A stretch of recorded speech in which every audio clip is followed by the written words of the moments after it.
Football at 4 is powered by the Inside the Birds podcast. It's brought to you by Bet365. Whatever the sport, whatever the moment, it's never ordinary at Bet365. Gridlock, the traffic, although our boy Jeff in Ocean City has revealed that he reached Ocean City in 2 hours from the U of Penn to the beach in Ocean City. Thanks for the picture, Jeff. As he says, the traffic's moving quite nicely. It's the toll area that is a little backed up. But if you have the Easy Pass thing, you should be able to go, though. Although if you're the guy who goes over the Margate Bridge and you don't have the toll card and you go to that and don't have the toll card, don't be that guy on this trip, okay?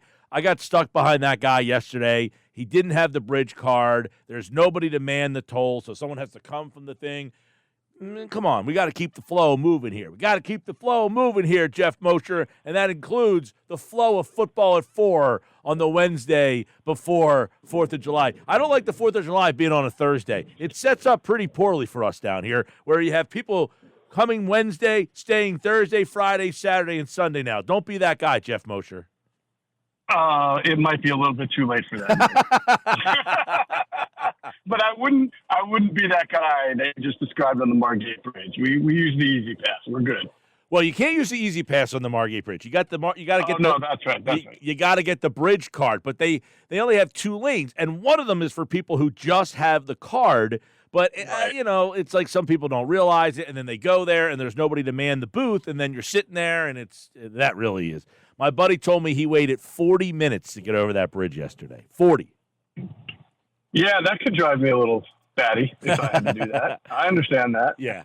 All right, so I want to get into a bunch of stuff with you. You know, I was on Birds 365 this morning with McMullen, and he posed some interesting topics that we kind of brought up together. Now, the other day we had talked about how Darius Slay thought that Nolan Smith will be the surprise, that he'll be a surprise player for this team. And I asked John what he thought about that, and me and you talked about it the other day. He has a hard time with it because he thinks he's going to be blocked by Bryce Huff getting onto the field, and he's told me over-under of sacks, 14.5 for Huff. He's taking the over. So do you look at Huff as a player that, 1, will have that kind of year, and 2, will be blocking Nolan Smith again from getting on the field? I don't. Yeah, I think you have to take into account the new defensive coordinator here and the type of roles that Vic Fangio will have for certain players and how to use them and where to line them up. And I mean, if we're going to take a guy like Zack Baun, who's really not played a ton on defense, and has really been more of an edge rusher, and look at him and say, hey, this guy is inside linebacker along with outside linebacker versatility. I can't look at Nolan Smith and just say, well, he's only going to line up over left tackle or only going to line up over right tackle. I look at it in terms of 4-man rush. On 3rd and 5, can you put Bryce Huff and Nolan Smith on the field at the same time and have them be on opposite edges, kick somebody inside, or just take Josh Sweat off the field if he's not effective and have Jalen Carter and Brandon Graham inside? Yeah, you can do that, especially if Nolan Smith is doing a good job of getting after the quarterback. I guess I can understand John's point if we're assuming that Josh Sweat picks it up from last year and your top 2 edge rushers are Huff and Sweat, then Nolan Smith's got a little bit of an uphill climb and a point to prove here. But I always say the contract tells you what the team and what the league is thinking. And Josh Sweat took a massive pay cut and basically is on a 1-year deal here, last year of his deal. And Nolan Smith is a guy that Nick Sirianni has said we have to play him and our younger guys. So I don't think it's going to be that much of an impediment as long as Nolan Smith comes to camp healthy, strong, developed. I do think adding weight or adding bulk muscle is something he has to do to get on the field more and be a 3-down player. But, right now we're just talking about, is he going to be a part of the pass rush? Last year in Miami, Jeff, they had Andrew Van Ginkel down there. He kind of came out of, had a big year, breakout type of season. Is there a player on this roster? Coaches get into these like, hey, this is my guy. I have this guy on my team who can be my version of that guy. Do you see a guy on this team that could be that type of player where he kind of comes out of nowhere. Hey, there's that Andrew, like where Vic Fangio says, that's the guy there that I can do with him with what I did with Van Ginkel. Yeah, and I just mentioned him with Zack Baun only because, and it's sort of, the comparisons are a little eerie because they're both Wisconsin guys, right? And they both didn't do much until Vic Fangio was the defensive coordinator. Not that Baun has done anything yet, but you're asking me, like, could he be a breakout guy? Yeah, he could be a guy, especially because they're working him at two spots, inside and outside linebacker, mostly inside during the OTAs, but his natural position is really rushing the passer from the edges. And the way Vic Fangio's defense is designed, or at least what he started doing last year and recently, is a little bit more of those what we call sim pressures, where you're dropping your edges but rushing an inside linebacker.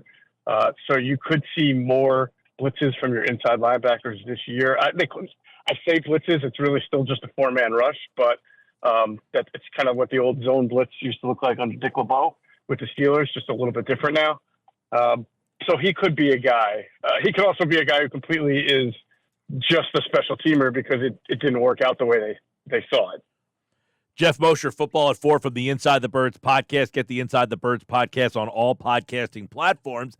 Geoff, you just mentioned the word blitz, which is a music word to Eagles fans' ears, but Vic Fangio, the third coordinator in a row who doesn't generally like the blitz all that much. But one of the guys we found interesting is Devin White. He's an inside linebacker guy who did have 9 sacks one year. Is there a way that they can utilize his skill set in that role a little bit more? Yeah, I mean, there are personnel people in the NFL who will tell you that as his career has gone on and he's come back to earth a little bit from being an All-Pro and into being benched last year, that his best skill set as an inside linebacker is rushing the passer. He just has a really good nose for it. You mentioned he had 9 sacks, and some of the other responsibilities of linebacker, coverage, run, have been areas in the last year or two where he hasn't excelled like he did earlier in his career. But rushing the passer has always been one of his strengths, and that's why he, for a couple of years there, looked really good in a Todd Bowles defense where he was asked to do that. Not from the edges, obviously, although, Todd moves everybody around. I'm sure he stunted. I'm sure he played line games and did attack from the edges. But we're talking about blitzing from an inside linebacker position. So if that's his strength and that's what he does really well, and Vic Fangio is known for putting players in position where they can succeed, I think it stands to reason we'll see Devin White used in that way. Especially if they think that he's, still not over some of the issues in the last year or two that have not made him a great coverage linebacker or a run linebacker. If they feel like his best attribute is just rushing the passer, maybe they use him in that regard.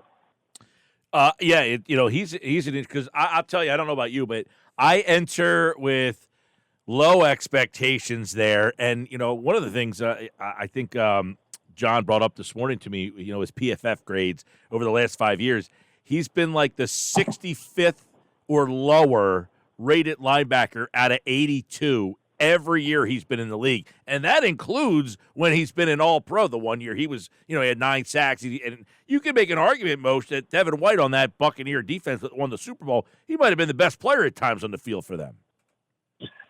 He was surrounded by some really good talent and obviously some excellent coaching that likes that kind of player and knows how to use that kind of player to his maximal abilities, there's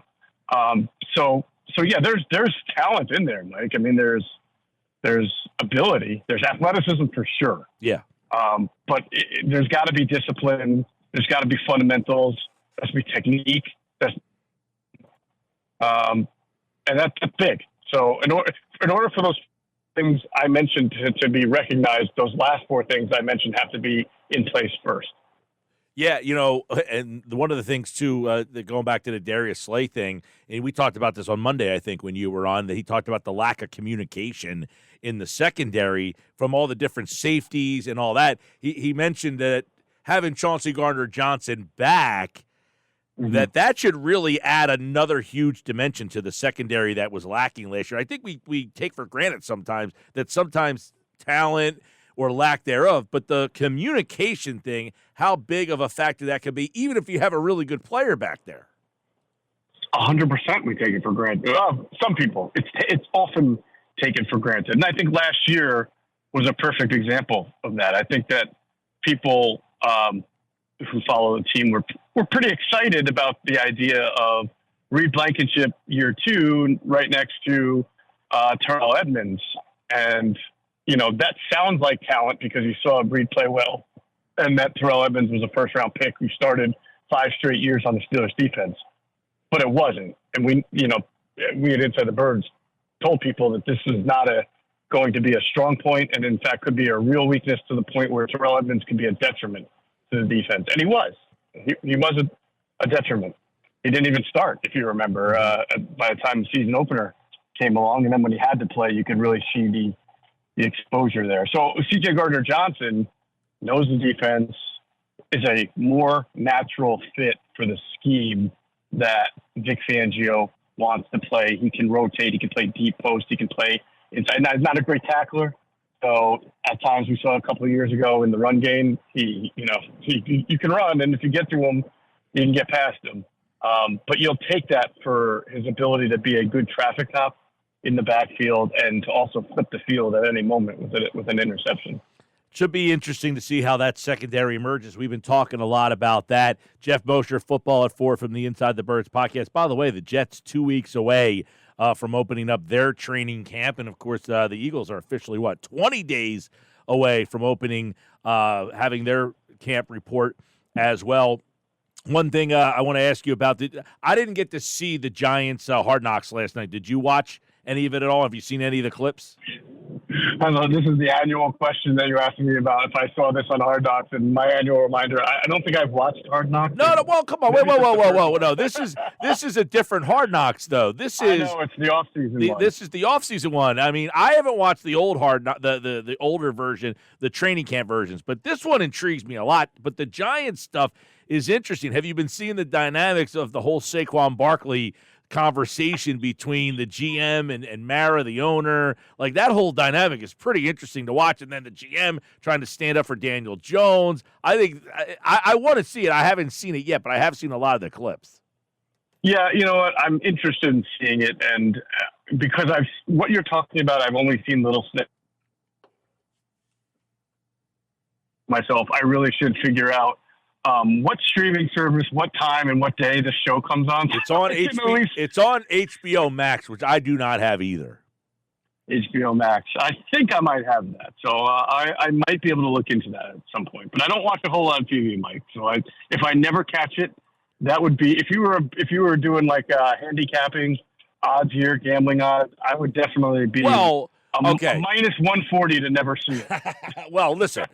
I don't watch a lot of TV either, but I have seen the clips all over social media. They've been everywhere. A lot of the dynamics there. There's the one clip where it's Bean, Schoen, and who's the other G? I forget. It's Carolina. Joe Shane, and Bean, and Dan Morgan from Carolina. The three of them are all standing together on the sideline somewhere. I'm assuming it's like the Senior Bowl or something. You would figure, yeah. And they're just like shooting the breeze, and the guy's like, you want to move up in the draft? And the interesting part is, like, the guy from Buffalo's like, we can't afford a top 10 pick. Like, you never think of that dynamic when trying to make a trade, is that we don't have the money to be able to afford picking in that spot in the draft. So that was one interesting thing. The other thing that was interesting was, I think it was almost like in passing, the guy's like, you interested in Brian Burns for 2 first-round picks? And the guy's like, no, but yeah. And, like, the next thing you know, the trade is, like, formulated from these 3 guys just, like, shooting the breeze on the sideline there. Yeah, it is funny. Some of the stories I've heard of how trades or significant signing, things like that have. I think Howie Roseman once, pretty sure he said this in a press conference or maybe a bunch of reporters on a trade that he pulled off with Baltimore. Maybe the Tim Jernigan deal from 2017, where he was talking about being at his Florida house. He has a house on the Panhandle, And I think he's practically neighbors with Ozzie Newsome, who was then the general manager of the Ravens, right? And they see each other on the beach all the time. Their neighbors are down there, they're on vacation, and obviously they're talking football a lot. And bam, next thing you know, you get a trade, and the Eagles get Tim Jernigan, and the Ravens and the Eagles, I think, switched spots in a certain round, and there was another. But that's where the origins of the trade came from. I think that was the trade. It might have been a different one, but that's kind of funny. Yeah, it's the whole the guy from Buffalo was the one who said they couldn't afford a top 10 pick. It's not in our budget to pay a guy, so no, we can't move into the top 10. Who's that? Billy Bean? Not the guy from the Billy 80s. Bean. Yeah. Brandon Bean. Brandon Bean, right. Yeah. Brandon Bean. He was the one there, but it was Dan Morgan asking Joe Shane, like, hey, you interested in Brian Burns for 2 picks? He's like, no, but yeah. And and then the funny part is, the voice guy for those Hard Knocks, and they hit it, and he's like, was that just a subtle offer of Brian Burns, all-pro linebacker? And they show his sacks and highlights, and it's and here's how the trade is consummated. But there's that dynamic, and then the whole thing where it sounded like John Mara wanted to keep Saquon Barkley, but Joe Shane, the GM, is almost having to explain to him why it's not smart. And can you imagine having the job where the owner is like that? He's like, why are we not keeping this guy? And you have to explain to him well, we don't want to spend $20 million on that position. Right. Well, I'm sure that actually happens all the time with every single franchise. Yeah, including the Eagles. I'm sure that Howie has to. I've heard Howie has to explain some things to Jeff when Jeff wants to do A or B, and Howie says, "Hold on, we need to do C or D instead." Geoff Mosher from the Inside the Birds podcast. All of you out there are going to be on the beach this weekend. Take the Inside the Birds podcast with you. Download it on all podcasting platforms.